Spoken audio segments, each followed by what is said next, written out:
प्यारे दोस्तों, भगवान शिव कहते हैं गरीबी से मुक्ति के लिए इन 3 बातों को किसी से ना बताएं। प्रिय भक्तगण, आज हम आपको एक कथा का श्रवण करा रहे हैं जो सुनने मात्र से आपके जीवन में सुख, संपत्ति और धन की वर्षा होगी। तो चलिए कथा को प्रारंभ करते हैं। भगवान शिव माता पार्वती से कहते हैं ये 3 बातें मानव को कभी भी किसी को नहीं बताना चाहिए। जो मानव ये 3 बातें नहीं बताते हैं वह इंसान कभी भी गरीब नहीं रहेगा। फिर माता पर कहती है, हे प्राणनाथ, वह कौन सी 3 बातें हैं जिसे जान लेने से इंसान को कभी भी दुखों का सामना नहीं करना पड़ेगा। फिर भगवान शिव कहते हैं, हे देवी, आज मैं पृथ्वी लोक पर एक सन्यासी का रूप धारण करके ये 3 बातें बताने जा रहा हूं। कृपया आप इस कहानी को ध्यान से सुने। अगर आप ये कहानी सुन रहे हैं तो पूरा सुने। इस कथा को आधा अधूरा छोड़कर जाने की गलती मत करिएगा, क्योंकि इस पवित्र कथा को पूरा सुनने से मनचाहा फल की प्राप्ति होगी। इसलिए इस कथा को पूरा सुने। आप शिव भक्त हैं तो भोलेनाथ का नादर ना करें। भगवान शिव पृथ्वीलोक पर एक सन्यासी के रूप में आते हैं। आज की इस प्यारी सी कहानी की शुरुआत करते हैं। प्राचीन समय की बात है। एक नगर में एक धनवान सेठ रहता था। उसके घर में किसी चीज की कोई कमी नहीं थी और उसका व्यापार बहुत अच्छा चल रहा था। उसकी पत्नी भी बहुत खुश रहती थी, क्योंकि सेठ हर महीने उसके लिए नए नए गहने खरीदता था और उसे बहुत प्रसन्न रखता था। प्रिय श्रद्धालुओं, सेठ के घर के बगीचे में एक वटवृक्ष था। उस वटवृक्ष के नीचे सन्यासी अपना आसन बिछाकर ध्यान किया करते थे। सेठ और सेठानी दोनों सन्यासी की बहुत सेवा करते थे और उसकी देखभाल करते थे, क्योंकि वह सन्यासी कई सालों से उस वटवृक्ष में रह रहे थे। सेठ हर रोज सन्यासी को घर का भोजन देते थे और सन्यासी भी उनसे बहुत प्रेम करते थे। भगवान शिव जो सन्यासी थे वह बहुत खुश थे, क्योंकि उन्हें किसी चीज की कहीं और नहीं जाना पड़ता था। सेठ और सेठानी हर रोज उन्हें स्वादिष्ट भोजन खिलाते थे। प्रिय श्रद्धालुओं, सेठ की पत्नी बहुत ही सरल और भोली स्वभाव की थी। उसकी आदत थी कि वह घर की हर बात बाहर वालों को बता देती थी। एक दिन सेठ की पत्नी ने अपने पति से पूछा, पियाजी, आपका व्यापार कैसा चल रहा है? आप कैसे इतना मुनाफा कमाते हो श्रद्धालुओं? अपनी पत्नी का ऐसा सवाल सुनकर सेठ ने सारी बात बता दी। सेठ ने कहा, प्रिय, मैं अनाज का धंधा करता हूं। मैं चंबल की घाटी से अनाज खरीदता हूं और उसे महंगे दामों में बेच देता हूं। प्रिय श्रद्धालुओं, अपने पति की यह बात जानकर सेधा बहुत प्रसन्न हुई। उसने सोचा, मेरे पति तो बहुत ही बुद्धिमान है। यह बात तो सारे नगर वालों को पता होनी चाहिए कि मेरे पति इतने बुद्धिमान हैं और इतना ज्यादा धन कमाते हैं। प्रिय श्रद्धालुओं, अब सेठ की पत्नी ने पूरे नगर में यह बात फैला दी कि उनके पति इस तरीके से पैसा कमाते हैं। श्रद्धालुओं, अब क्या था, नगर के कुछ लोगों को जब यह पता चला कि सेठ किस प्रकार धन अर्जित करता है, तो वे सभी भी अनाज का धंधा करने लगे। प्रिय श्रद्धालुओं, अब नगर के बहुत से लोग अनाज का व्यापार करने लगे हैं। सेठ जो पहले कम दाम में अनाज खरीदता था, अब वही अनाज महंगे दामों में बिकने लगा है। सेठ का धंधा थोड़ा कम चलने लगता है, उसे मुनाफा नहीं होता और धीरे धीरे वह गरीब होता जाता है। सेठ का पूरा अंधा बैठ जाता है। यह देखकर वह बहुत चिंतित और दुखी हो जाता है। प्रिय श्रद्धालुओं, एक दिन की बात है। सेठ अपने व्यापार की परेशानी से तंग आकर बगीचे में बैठा था।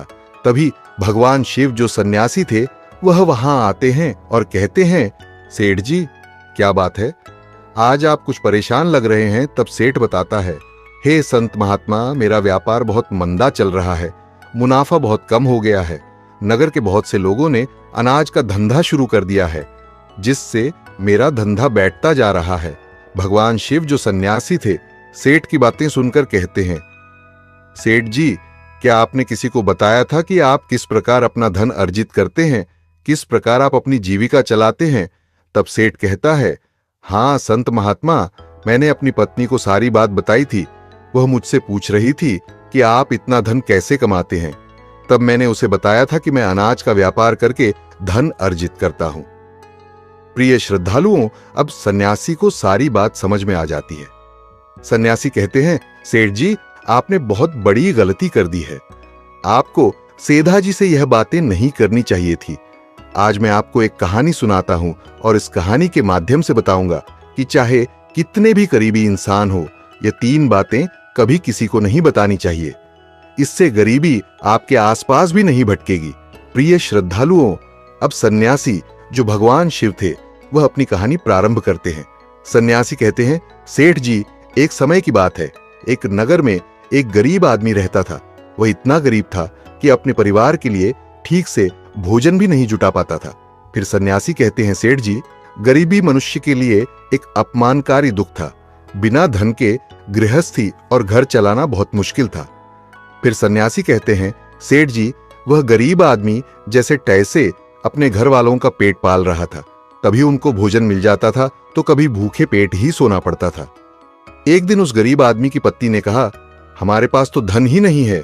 सुबह को खा ले तो शाम की उम्मीद नहीं है, शाम को खा ले तो सुबह की उम्मीद नहीं है। आखिर ऐसे कब तक चलेगा? मैं जैसे तैसे करके घर चला लूंगी, लेकिन आप धन कमाने के लिए परदेश चले जाए। इस प्रकार से हमारे परिवार का गुजारा नहीं चलेगा। मनुष्य के पास चाहे कितना ही धन हो, लेकिन अगर उसके पास कोई काम नहीं है तो वह धन भी बेकार होता है। अगर हम कुछ नहीं करेंगे तो अपने बच्चों को कैसे पालें? भूखे मरने से अच्छा है कि किसी की छोटी मोटी मजदूरी ही कर ले। अब पत्नी के बार बार कहने पर वह गरीब आदमी धन कमाने की आस लेकर घर से निकल पड़ा। वह जंगलों के रास्ते से प्रदेश के लिए रवाना हुआ। चलते चलते वह एक जंगल में पहुंच गया। दूर की यात्रा तय करके जा रहा था। बेचारा थक चुका था तो उसने देखा कि आगे एक छायादार बरगद का पेड़ है। उस पेड़ की लंबी लंबी शाखाएं थी, उसकी जड़ें जमीन को छू रही थी। शीतल छाया देखकर वह बेचारा गरीब आदमी उस पेड़ के नीचे बैठकर आराम करने लगा। प्रिय श्रद्धालुओं, सन्यासी आगे कहते हैं, वह गरीब आदमी वह बरगद के नीचे आराम से लेटा हुआ था। तभी उसने देखा कि कहीं से एक सांप आया और वह सांप उसी पेड़ पर चढ़ गया। गरीब आदमी उस सांप को गौर से देख रहा था। सोचने लगा कि यह सांप इस बरगद पर क्यों चढ़ रहा है और अब क्या करेगा। तभी उसने देखा कि उस पेड़ की डाल पर तोता और मैना का घोंसला था। घोंसले में ने तोता और मैना के बच्चे रखे हुए थे। सांप को देखकर तोता और मैना के बच्चे डर के मारे चिल्लाने लगे। वह गरीब आदमी देखते ही समझ गया कि यह दुष्ट सांप इन बच्चों को खाने आया है। सोचने लगा कि मैंने तो इन बच्चों को देख लिया है, अगर अब मैं इन्हें नहीं बचाता हूं तो मुझे बहुत पाप लगेगा। बच्चे तो बच्चे ही होते हैं, चाहे वे इंसान के हो या किसी पक्षी के बच्चों की हमेशा रक्षा करनी चाहिए। उधर एक सर्प उन बच्चों के पास पहुंच जाता है। तभी वह गरीब आदमी उठता है और फटाफट बरगद के पेड़ पर चढ़ जाता है। उसने उस सर्प को मार गिराया और नीचे फेंक दिया। फिर उसी बरगद के नीचे आकर लेट गया। तोता और मैना के बच्चे अपनी रक्षा करने वाले उस गरीब आदमी को मन ही मन बहुत दुआएं देने लगे। श्रद्धालुओं, उसी समय तोता और मैना अपने बच्चों के पास आते हैं। अपने माता पिता को पास आया देख तोता और मैना के बच्चे बहुत खुश होते हैं और उन्हें पूरी घटना बताते हैं कि आज इस वृक्ष के नीचे जो इंसान लेटा है वह हमारे लिए देवदूत बनकर आया है। हमें खाने के लिए एक भयंकर सर्प आया था। इसी इंसान ने उस भयानक सर्प को मारकर हमारे प्राण बचाए हैं। हम इसके आनी हो गए हैं। अगर यह इंसान उस सर्प को नहीं मारता तो आज हम घोंसले में जीवित नहीं होते। इसका हम पर बड़ा एहसान हो गया है। अपने बच्चों के मुख से उस मुसाफिर की प्रशंसा सुनकर तोता और मैना बहुत खुश होते हैं। तोता और मैना उस गरीब आदमी के पास पहुंच जाता है और कहता है, हे मनुष्य, तुमने आज हमारे बच्चों की जान बचाकर हमें अपना आदमी बना लिया है। आप कौन हो और कहां जा रहे हो? तोता और मैना के पूछने पर वह गरीब आदमी कहता है, हे पक्षियों, मैं एक गरीब आदमी हूं और धन कमाने के लिए परदेश जा रहा था। सफर का थका हारा था तो इस बरगद की छाया में बैठकर आराम करने लगा। तब मैंने देखा कि एक दुष्ट सर तुम्हारे बच्चों को खाने के लिए तुम्हारे घोंसले के पास जा रहा था। मैंने उसे मार डाला। फिर तोता और मैना बोले, भाई, तुमने हम पर बहुत बड़ा उपकार किया है। संसार में सबसे बड़ी खुशी बच्चों से होती है। बच्चों से अधिक प्रिय तो किसी को कोई नहीं होता। आप भी तो धन कमाने अपने बच्चों के लिए ही जा रहे हैं। अब आपने हमारे बच्चों की जान बचाई है तो हम आपके बच्चों की भूख मिटाना चाहते हैं। तब उन्होंने बताया, हम दोनों तोता और मैना नाम के पक्षी हैं। हम हमेशा कीमती मोती खाते हैं और हमने सुना है कि यह मोती मनुष्यों के लिए बहुत मूल्यवान होते हैं। हम तुम्हें कुछ मोती देते हैं, तुम उन्हें बेचकर बाजार से कुछ खाने पीने का सामान ले आओ और आज से तुम यही रहकर हमारे बच्चों की देखभाल करते रहना। हम तुम्हें इसी तरह से रोज ये कीमती मोती लाकर देते रहेंगे। तोता और मैना की बात सुनकर वह गरीब आदमी खुश हो गया। सोचता है कि अगर हमें यही धन मिलेगा तो हम बाहर क्यों जाएंगे प्रिय श्रद्धालुओं। वह आगे कहता है कि सेठ जी, वह गरीब आदमी तोता से कुछ मोती लेकर बाजार गया और अपने खाने पीने का सामान खरीद लाया। उस वृक्ष के नीचे उसने एक झोपड़ी बना ली और वहीं रहने लगा और तोता मैना के बच्चों की देखभाल करने लगा। अब तो तोता और मैना निश्चिंत हो गए। उन्हें उनके बच्चों की रक्षा करने वाला मिल गया था। अब वे निश्चिंत होकर भोजन के लिए सुबह अपने घोंसले से उड़ जाते थे और शाम को लौट कर आते थे। अपने बच्चों को घोंसले में सुरक्षित देखकर वे बहुत खुश होते थे और उस गरीब आदमी का धन्यवाद करते थे और उसे कुछ मोती लाकर देते थे। इस तरह से धीरे धीरे तोता और मैना की नौकरी करते हुए उस गरीब व्यक्ति को 2 महीने बीत गए थे। इधर तोता और मैना के बच्चे भी बड़े हो गए। अब उस गरीब आदमी को अपनी पत्नी और बच्चों की याद आने लगी। एक दिन उसने तोता और मैना से कहा कि हम अपने घर जाना चाहते हैं, पता नहीं हमारी पत्नी और बच्चे कैसे हैं। तब तोता और मैना बोले, हे भाई, अब तुम निश्चिंत होकर अपने घर जाओ और अपने बच्चों के साथ रहो। हमारे बच्चे भी अब उड़ने के काबिल हो गए हैं, अब कोई भय नहीं है। तुम अपनी पत्नी और बच्चों को देखो। कभी तुम्हें हमसे मिलने का मन हो तो इसी स्थान पर आ जाना श्रद्धालुओं। इतना कहकर तोता और मैं न उस गरीब आदमी को ढेर सारे मोती दे देते हैं। अब वह गरीब व्यक्ति उन मोतियों को अपने साथ लेकर अपने घर पहुंच जाता है। उसने वह मोती अपनी पत्नी को दिखाए तो उसकी पत्नी बहुत प्रसन्न हुई। उसने पूछा, पतिदेव, तुम यह कीमती मोती कहां से लेकर आए हो? तब उस आदमी ने बताया, हे प्यारी, मैं बीते 2 महीने से एक तोता और मैना की नौकरी कर रहा था। उन्हीं ने मुझे यह कीमती मोती दिए हैं। यह मोती बहुत कीमती और अनमोल है। इन्हें बेचकर हम अपना घर और बड़ा बनवाए, अपने बच्चों को अच्छे वस्त्र लाकर देंगे और तुम्हारे लिए भी नए नए गहने बनवाए। प्रिय श्रद्धालुओं, भगवान शिव सन्यासी रूप में कहते हैं, सेठ जी, अब वह आदमी उन मोतियों को बेचकर बाजार से अपने घर का सारा जरूरी सामान ले आया और अपना नया घर बनवाने लगा और वह आराम की जिंदगी जीने लगा। प्रिय श्रद्धा, उस नगर के राजा प्रताप सिंह एक अजीब रोग से ग्रसित हो गया। नगर में दूर दूर से बड़े बड़े वैद्य राजा को देखने आए और अपने अपने तरीके से इलाज शुरू कर दिया, लेकिन राजा के स्वास्थ्य में कोई सुधार नहीं हुआ। जब किसी के इलाज से राजा ठीक नहीं हुए तो एक वैद्य ने राजा से कहा, महाराज, आपकी जिंदगी बच सकती है। अगर आपको तोते के बच्चे का मांस मिल जाए तो आप हमेशा के लिए ठीक हो जाए। इस प्रकार वैद्य की बात सुनकर राजा प्रताप सिंह ने अपने राज्य में घोषणा करवा दी कि जो कोई उसे तोता लाकर देगा उसे सोने के सिक्के दिए जाएंगे। प्रिय श्रद्धालु, धीरे धीरे यह बात पूरे राज्य में फैल गई। सब लोग तोते की तलाश में इधर उधर लग गए, पर किसी को भी तोता नहीं मिला। एक दिन गरीब आदमी की स्त्री अपने पड़ोस में कुछ स्त्रियों के साथ बैठकर बात कर रही थी। कुछ घर गृहस्थी की बातें हो रही थी। बातों ही बातों में तोते की चर्चा छिड़ गई। एक स्त्री बोली, बहन, क्या तुम्हें पता है कि राजा साहब ने तोते का बच्चा लाने का आदेश दिया है? तोता लाना कोई आसान काम नहीं है। जब गरीब आदमी की पत्नी ने सुना कि राजा साहब बीमार है और उन्होंने घोषणा की है कि जो कोई उन्हें तोता का बच्चा लाकर देगा उसे सोने के सिक्कों से मालामाल कर देंगे। ये सुनकर उस गरीब आदमी की पत्नी ने कहा, अरे बहनों, तोता लाना कौन सी बड़ी बात है? मेरे पति तो 2 महीने तोता और मैना की नौकरी करके आए हैं। वह एक नहीं, कई तोते ला सकते हैं।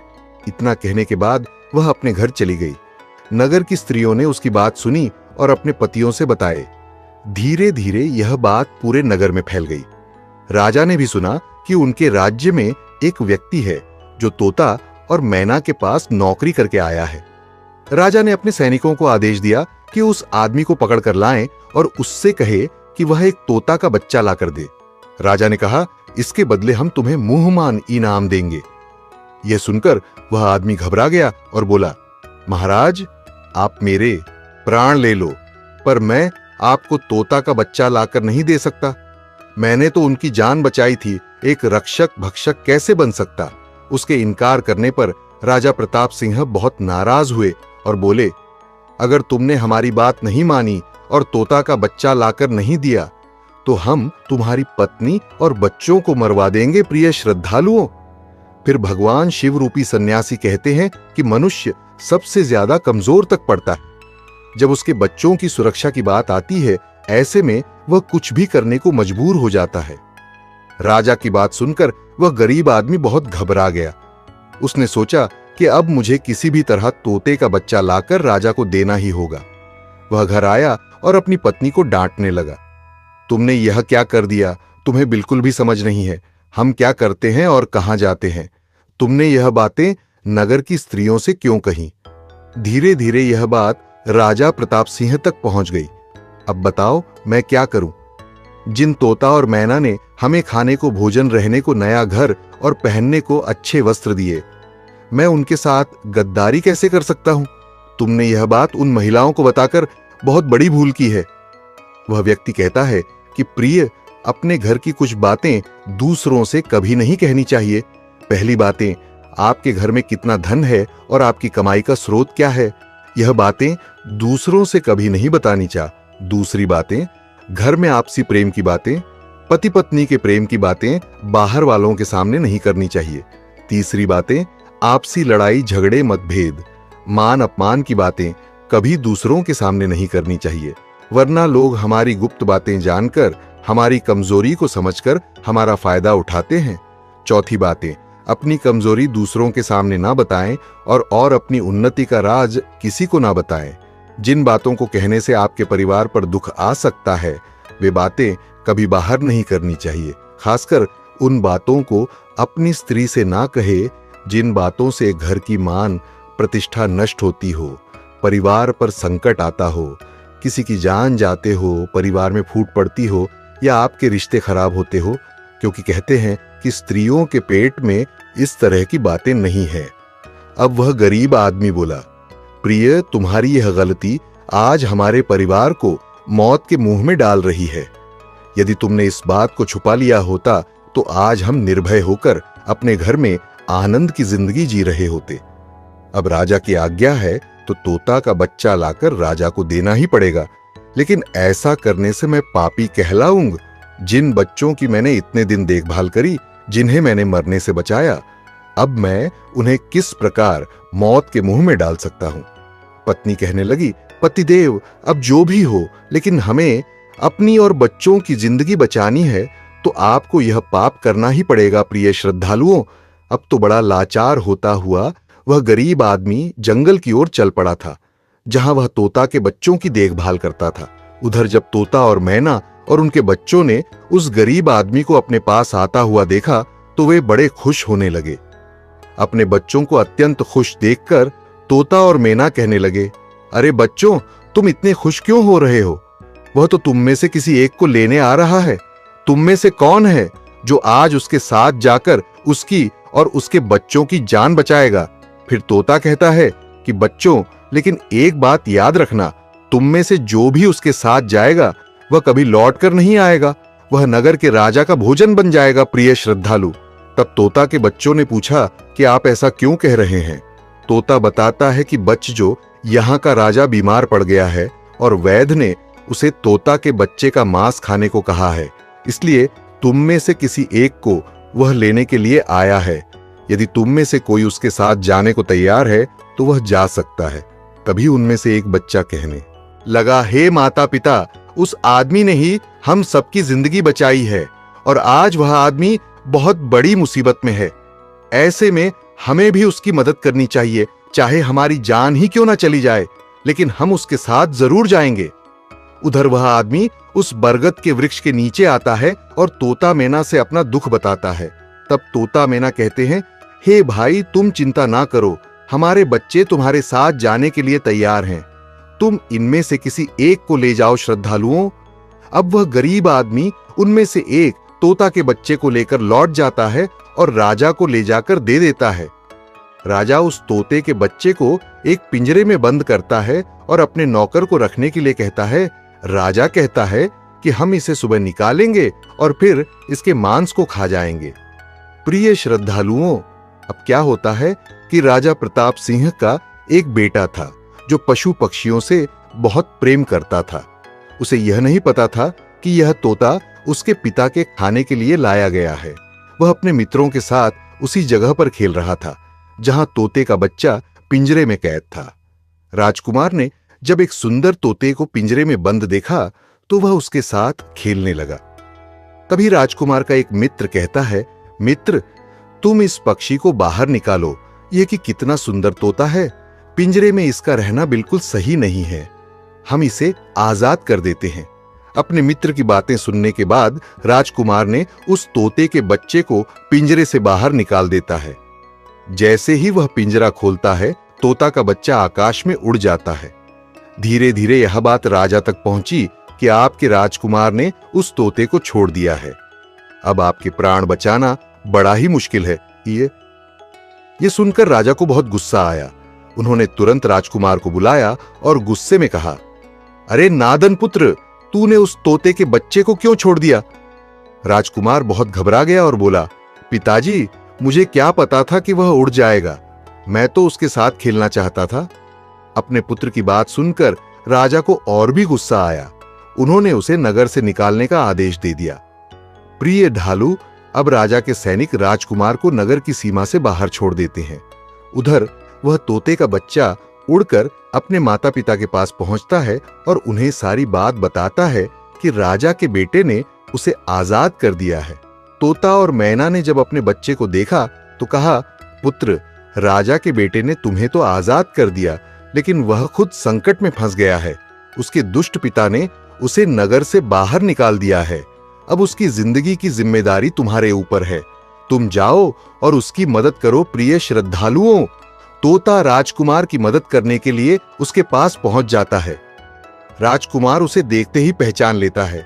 यह तो वही पक्षी है जिसे मैंने पिंजरे से आजाद किया था। राजकुमार कहता है, तुम्हारी वजह से मुझे मेरे पिता ने नगर से निकाल दिया है। अब तुम ही बताओ, मैं क्या करूं, कहां जाऊं? तोता कहता है, मित्र, तुम चिंता मत करो, तुमने मेरी जान बचाई थी, इसलिए मैं तुम्हारी मदद करने आया हूं। दुख सुख में अब मैं तुम्हारे साथ ही रहूंगा। श्रद्धालुओं, अब राजकुमार खुश हो जाता है क्योंकि उसे कम से कम एक साथी तो मिल ही गया था। अब तोता और राजकुमार दोनों एक दूसरे नगर में घूमने लगते हैं। चलते चलते वे दोनों एक सुंदर बगीचे में पहुंच जाते हैं। उसी बीचे में वहां के राजा की पुत्री भी अपनी सहेलियों के साथ घूमने आया करती थी। उस राज्य के राजा की कन्या का नाम रूपमती था। राजकुमारी रूपमती बहुत ही सुंदर थी और उसकी खूबसूरती की चर्चा पूरे नगर में होती थी। राजकुमार और कथा उस बगीचे में बैठे हुए थे। तभी वहां राजा की कन्या रूपमती अपनी सहेलियों के साथ बगीचे में घूमने आती है। राजकुमारी को देखकर राजकुमार के पीछे छुप जाता है और तोता राजकुमारी के सामने पहुंच जाता है। राजकुमारी उस सुंदर तोता को देखकर मोहित हो जाती है। वह उसे पकड़ना चाहती है, लेकिन तोता उसकी पकड़ में नहीं आता। यहां राजकुमार राजकुमारी रूपमती की सुंदरता पर मोहित हो जाता है। प्रिय श्रद्धालुओं, कुछ समय बगीचे में टहलने के बाद राजकुमारी अपने महल में लौट जाती है। राजकुमार पूरी तरह से राजकुमारी पर मोहित हो गया था। अब तो उसे एक पल भी अच्छा नहीं लग रहा था। तब तोता ने कहा, मित्र, तुम चिंता मत करो, तुम जिसे चाहने लगे हो मैं तुम्हें उससे मिलवा दूंगा। राजकुमार बोला, मित्र, तुम मुझे किसी भी तरह उस राजकुमारी से मिला दो, मैं उसके बिना अब रह नहीं पाऊंगा। तोता बोला, मित्र, तुम मुझ पर भरोसा रखो, मैं पता लगाकर आता हूं कि राजकुमारी कहां रहती है और तुम उससे कैसे मिल सकते हो। प्रिय श्रद्धालुओं, अब तोता राजकुमारी रूपमती के पास जाता है। राजकुमारी के महल में चारों तरफ सैनिक तैनात थे, लेकिन तोता उड़ता हुआ ऊपर से जाता है और जाकर राजकुमारी के कक्ष के बाहर बैठ जाता है। तोता वहां से सब नजारा देखता है और सारी बात आकर राजकुमार को बताता है कि महल में जाकर राजकुमारी से मिलना बहुत मुश्किल है। तोता कहता है, तुम एक काम करो, अपना रुमाल मुझे दे दो, मैं तुम्हारा रुमाल आज राजकुमारी के पास पहुंचा दूंगा और उसकी चुनरी ले आऊंगा। प्रिय श्रद्धालुओं, अब रात में तोता राजकुमार का रुमाल लेकर राजकुमारी के पास रखाता है और राजकुमारी की चुनरी साथ ले जाता है। सुबह जब राजकुमारी रूपमती जागती है तो देखती है कि उसकी चुनरी गायब है और उसके पास एक रूमाल रखा हुआ है। राजकुमारी तुरंत समझ जाती है कि रात में कोई पुरुष उसके कक्ष में आया था। उसने देखा कि उसकी चुनरी गायब है और उसकी जगह किसी पुरुष का रूमाल रखा हुआ है। राजकुमारी बहुत व्याकुल हो जाती है और अपने सभी सिपाहियों को सावधान कर देती है। वह सिपाहियों से पूछती है कि रात में उसके पास कौन आया था, लेकिन किसी के पास कोई जवाब नहीं होता। अब राजकुमारी के कक्ष की सुरक्षा और बढ़ा दी जाती है। प्रिय श्रद्धालुओं, अगली रात फिर से तोता राजकुमारी के कक्ष में जाता है और अपने मित्र द्वारा लिखी हुई चिट्ठी को राजकुमारी के पास रखा आता है। अगले दिन जब राजकुमारी जागती है और चिट्ठी पढ़ती है तो उसने लिखा होता है कि राजकुमारी, मैंने जब से तुम्हें देखा है तब से मैं तुम्हारा हो गया हूं। मैं तुमसे विवाह करना चाहता हूं। अगर तुम्हें मुझसे मिलना है तो तुम अपने बगीचे में आ जाना, मैं तुम्हें वहां मिल जाऊंगा। अब राजकुमारी अपनी सहेलियों को लेकर बगीचे में जाती है, लेकिन वहां उसे कोई पुरुष नजर नहीं आता। वहां तो सिर्फ वही तोता घूम रहा होता है जिसे उसने उस दिन देखा था। तोता राजकुमारी से कहता है, राजकुमारी, तुम जिसे देख रही हो मैं तुम्हें उससे मिला सकता हूं, लेकिन पहले तुम मुझे वचन दो कि तुम यह बात अपने पिता से नहीं कहोगी और मेरे मित्र को बंदी नहीं बनाओगी। राजकुमारी ने वचन दिया कि वह उसे बंदी नहीं बनाएगी। मुझे उससे मिलाओ, मैं भी देखना चाहती हूं कि वह कौन है जो इतने सख्त पहरे के बावजूद भी मेरे कक्ष में पहुंच गया। तब तोता ने अपने मित्र राजकुमार को बुलाया। श्रद्धालुओं, राजकुमार भी देखने में बहुत सुंदर था। उसकी सूरत देखकर राजकुमारी भी उस पर मोहित हो गई। तब राजकुमार आता है और राजकुमारी के पास बैठकर बड़े ध्यान से उसके सुंदर चेहरे को निहारने लगता है। राजकुमारी ने पूछा, तुम कौन हो और इतने कड़े पहरे के बाद भी तुम मेरे कक्ष तक कैसे पहुंच गए? राजकुमार बोला, प्रिय, जब दिल में प्रेम होता है तो कोई भी कार्य असंभव नहीं होता। जब से मैंने तुम्हें देखा है तब से मैं तुम्हें प्रेम करने लगा हूं और तुमसे विवाह करने की इच्छा रखता हूं। श्रद्धालुओं, जब राजकुमारी ने पूछा कि तुम कौन हो और कहां से आए हो, तब राजकुमार ने अपनी पूरी कहानी उसे सुनाई। राजकुमार की कहानी सुनने के बाद राजकुमारी के मन में उसके लिए सहानुभूति हो गई। अब तो रोजाना राजकुमारी रूपमती उस राजकुमार से मिलने उस बगीचे में आया करती थी। एक दिन राजकुमारी ने कहा, राजकुमार, मेरे पिता तुम्हारे साथ मेरा विवाह कभी नहीं करेंगे, इसलिए मैं तुम्हारे साथ भाग चलती हूं और कहीं दूसरी जगह चलकर हम अपना विवाह कर लेंगे और आनंद पूर्वक रहेंगे। प्रिय श्रद्धालुओं, अब वही होता है। राजकुमारी उस राजकुमार के साथ घोड़े पर सवार होकर भाग जाती है और काफी दूर जाने के बाद वे एक झोपड़ी बनाते हैं और विवाह करके दोनों साथ रहने लगते हैं। दोनों को रहते रहते बहुत समय बीत जाता है और वह तोता भी उन्हीं के साथ रहता है। प्रिय श्रद्धालुओं, भगवान शिव रूपी यश कहते हैं, सेठ जी, उस राजकुमार की झोपड़ी में किसी तरह से आग लग जाती है और उसी आग को बुझाने के चक्कर में उस तोते का एक पंख जल जाता है। तब तोता ने कहा, देखो मित्र, अब आप अपने घर चले जाए। अब आपके पिता का गुस्सा भी शांत हो चुका होगा। अब आपके पिता आपसे कुछ नहीं कहेंगे। जब वह आपको अपनी बहू के साथ देखेंगे तो वह आपको माफ कर देंगे। मेरा तो एक पंख जल गया है, मैं अब उड़ नहीं सकता, इसलिए मैं कुछ दिन तक यही रहकर अपनेपन होने का इंतजार करता हूं। जब मेरा पंख दोबारा उड़ जाएगा तो मैं आपसे मिलने के लिए जरूर आऊंगा। प्रिय श्रद्धालु, इस प्रकार से वह दोनों, राजकुमार और उसकी पत्नी, अपने नगर के लिए चल देते हैं। चलते चलते रास्ते में एक नदी पड़ती है। उस नदी पर एक नाविक नाव चलाता था। राजकुमार अपनी पत्नी को लेकर नाव में बैठ जाता है। जैसे ही नाव नदी के बीच में पहुंचती है तो राजकुमार देखता है कि एक चूहा बार बार नाव पर चढ़कर आता है, लेकिन वह नाविक उसे हटाकर नदी में गिरा देता है। कई बार उस चूहे को नाविक ने हटा देता था। तब राजकुमार कहने लगा, अरे यह बेचारा इस प्रकार से तो जल में डूबकर मर जाएगा। यह अपने प्राणों की रक्षा करने के लिए इस नाव पर चढ़ रहा है, इसे चढ़ जाने दो। जब राजकुमार ने नाविक से कहा कि आप इस चूहे को चढ़ जाने दे, तो राजकुमार के कहने पर उस नाविक ने उस चूहे को अपनी नाव पर चढ़ जाने दिया। जैसे ही चूहा नाव के अंदर गया, वह अंदर जाकर छुप गया। थोड़ी देर बाद उन्होंने देखा कि नाव के अंदर धीरे धीरे पानी आने लगा। प्रिय श्रद्धालुओं, उसी चूहे ने नाव को काटकर उसमें छेद कर दिया था, जिससे नाव में पानी भरने लगा। जब नाव में पानी बढ़ने लगा तो नाव पानी में डूबने लगी। धीरे धीरे जब नाव पूरी तरह डूब गई तो उसी समय राजकुमारी और राजकुमार पानी में बहने लगे। पानी के बहाव से राजकुमार बहुत दूर पहुंच गया और राजकुमारी रूपमती भी उसी पानी में बहती हुई राजा के बगीचे में जा पहुंची। बगीचे में रहने वाला माली जब राजकुमारी को बेहोश अवस्था में नदी के किनारे पड़ा देखता है तो वह जाकर राजा को यह खबर देता है। राजा जब सुंदर लड़की को देखता है तो वह उस पर मोहित हो जाता है और सुंदर राजकुमारी को देखकर उसे अपने महल में ले आता है और राज्य वैद्य से उसका इलाज करवाता है। श्रद्धालुओं, कुछ दिन बीतने के बाद जब राजकुमारी ठीक हो जाती है तो एक दिन वह देखती है कि राजा उसके करीब खड़ा है। राजा ने पहले ही राजकुमारी रूपमती के चेहरे को निहार रखा था। अब वह राजकुमारी से विवाह करना चाहता था। राजा कहने लगा, हे राजकुमारी, तुम्हारा भी इस दुनिया में कोई नहीं है। अब तुम हमारी पत्नी बन जाओ, तुम हमारी रानी बन जाओ और हमारे महलों में बड़े आराम के साथ रहो। प्रिय श्रद्धालु, राजकुमारी रूपमती बहुत ही बुद्धिमान थी।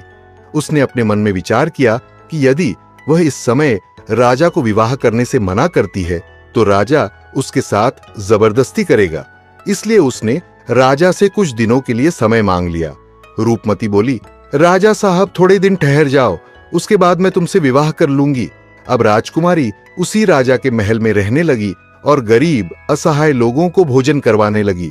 श्रद्धालुओं, उधर अब क्या होता है, उसका जो पति था राजकुमार, जो पानी में बह गया था, वह बेचारा मुसीबत का मारा हुआ इधर उधर घूमता हुआ उसी जगह पर भोजन की तलाश में पहुंच जाता है जहां राजकुमारी गरीबों को भोजन कराती थी। वहीं राजकुमार भी पहुंच गया। राजकुमारी ने उसे देखते ही पहचान लिया और उसकी आंखों में आंसू आ गए। राजकुमारी ने राजकुमार को एकांत में बुलाया और सारी बात बताई।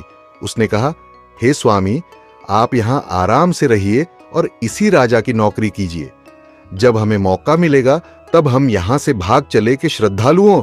राजकुमार उसकी बात से सहमत हो गया और राजा का नौकर बनकर महल में रहने लगा।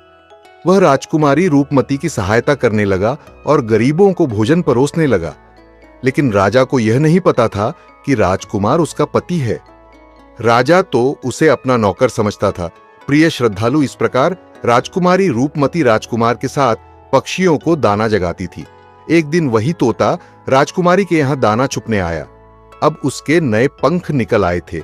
जब उसने दाना चुगने आया तो राजकुमार और राजकुमारी को पहचान लिया। राजकुमारी रूपमती ने तोता को देखा तो उसकी आंखों में आंसू झलक आए। उन्होंने तोता को पूरी कहानी सुनाई कि वे इस प्रकार से यहां फंस चुके हैं और राजा को भी नहीं पता कि वे पति पत्नी हैं। तब तोता कहने लगे, हे राजकुमार, आप चिंता मत करो, आज रात राजा के सभी सैनिक सो जाएंगे, तब हम तुम्हें यहां से निकालकर तुम्हारे पिता के घर पहुंचा देंगे। प्रिय श्रद्धालु, वही हुआ जो होना था। जब रात होती है तो राजा के सभी सिपाही गहरी नींद में सो जाते हैं। जब सभी सैनिक सो गए तो उसी समय राजकुमारी और राजकुमार महल से निकल पड़े। रात के अंधेरे में वे राजकुमार अपने पिता प्रताप सिंह के राज्य में पहुंच गया। राजकुमार अपनी पत्नी को साथ लेकर अपने पिता के पास पहुंचा। उन्हें देखकर राजकुमार का पिता बहुत प्रसन्न हुआ। उसे अपनी करनी पर पश्चाताप हुआ कि उसने अपने पुत्र को नगर से निकालकर बहुत बुरा किया। वह बार बार अपने पुत्र से क्षमा मांगता है। तब राजकुमार ने बताया, हे पिताजी, मेरी रक्षा उसी तोते ने की जिसे आप मारकर खाना चाहते थे। उसी ने मेरे प्राण बचाए हैं और मुझे शत्रुओं से छुटकारा दिलाया है। राजकुमार के मुख से तोते की बात सुनकर राजा बहुत प्रसन्न हुआ और उसी दिन से राजा ने प्रण किया कि आज से हमारे राज्य में कोई भी पशु पक्षियों को नहीं मारेगा और सभी लोग उन्हें दाना देंगे। प्रिय श्रद्धालु, इतनी कहानी सन्यासी सेठ जी को सुनाते हैं और बताता है कि देखा सेठ जी, इस प्रकार कुछ बातें बताने पर जीवन में घोर संकट आ सकता है, इसलिए यह बातें किसी को भी नहीं बताना चाहिए। जैसे आपने अपनी पत्नी को बताया कि आप किस प्रकार धन अर्जित करते हैं और आज आपका व्यापार खतरे में है। प्रिय श्रद्धालु सेठ जी को अपनी गलती का एहसास होता है और वह अपनी पत्नी को समझाते हैं कि तुम इन बातों को किसी को मत बताया करो। फिर भगवान शिव कहते हैं, हे देवी, हमारी आज की यह कहानी यही समाप्त होती है। इस वीडियो को बोलते समय कोई त्रुटि हो तो मैं क्षमा चाहता हूं। उम्मीद है आप सभी को यह वीडियो अच्छी लगी होगी। अगर आप शिव के सच्चे भक्त हैं तो हिंदी स्टोरी चैनल को सब्सक्राइब। धन्यवाद। हर हर महादेव।